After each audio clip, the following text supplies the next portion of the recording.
या गॅस तुटवड्यामुळे मोठा तणाव दिसून येतोय। यामध्ये रिक्षा चालकांनी शिवसेना शिंदे गटाचे मंत्री संजय शिरसाट यांच्या घराबाहेर रांग लावून ऑटो एलपीजी गॅससाठी तोडगा काढण्याची मागणी केली आहे।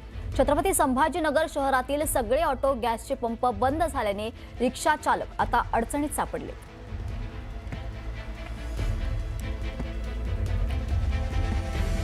गॅस नाही अशातला भाग नाही, गॅस आहे परंतु आम्ही नाही खरेदी करणार। काय करायचं?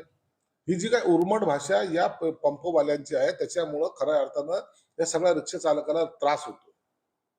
मी आता त्यांना निर्देश दिलेले आहेत की काही पेट्रोल पंप जे आहेत ते ऑटो एलपीजी गॅसचे 2-3 एनओसी आपण दिलेले आहेत त्यांना, ते कॅन्सल करा, त्यांना सील करून टाका।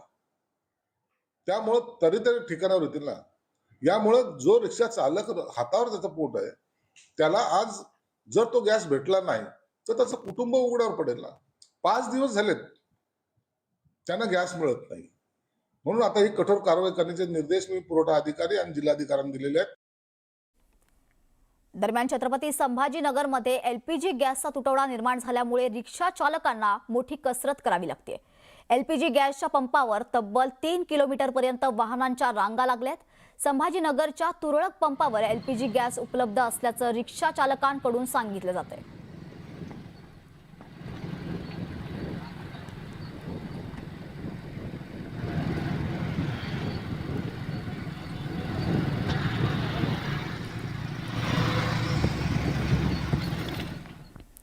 हिमाचल प्रदेशच्या मनालीत बर्फवृष्टी झाली आहे। संपूर्ण परिसर पर्यटकांचं लक्ष वेधून घेतोय। अटल बोगद्याच्या दक्षिण प्रवेशद्वाराकडे बर्फाची सुंदर चादर पसरली आहे।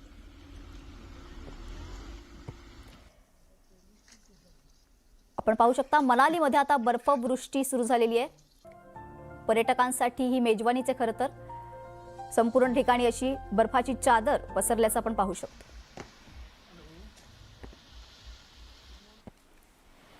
तर लेह लडाखमध्ये तुफान बर्फवृष्टी झाली आहे। या बर्फवृष्टीमुळे जोजिला पास परिसरात वाहतूक विस्कळीत झाली होती। बर्फ पडल्यानं काही काळ वाहतूक बंद झाली होती। तर काश्मीरच्या अनेक भागांमध्ये बर्फवृष्टी झाली आहे। बांदीपोरा अनंतनाग परिसरात झालेल्या बर्फवृष्टीमुळे तापमानात मोठी घट झाली आहे। मार्च महिना संपत असताना अनेक वर्षांनंतर अशा प्रकारची बर्फवृष्टी पाहायला मिळते।